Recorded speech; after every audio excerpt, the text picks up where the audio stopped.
మంచి సైనికునికి స్వార్థం ఉండదు, మంచి సైనికునికి ద్వేషం ఉండదు, మంచి సైనికునికి కలవరాలు ఉండవు, మంచి సైనికునికి కుళ్ళు అంటారు కదా, ఇవి ఉండవు.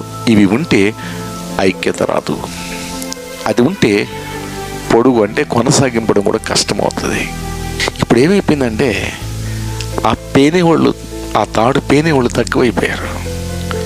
ఇది ఎప్పుడైతే ఐక్యత ఇక్కడ ఆగిపోయిందో కలిసి కొనసాగేది కూడా ఎడమైపోయింది. ఇవి కూడా ఆ మంచి సైనికులలో కొన్ని లోపాలు. ఇవి ఎవరు చేయాలి? ఎవరికి వారే చేయాలి. నా వంతు, నా కుటుంబం వంతు, నా వంతు నిజమే. నీ వంతు నువ్వు పని చేస్తేనే కుటుంబం సాగుతుంది.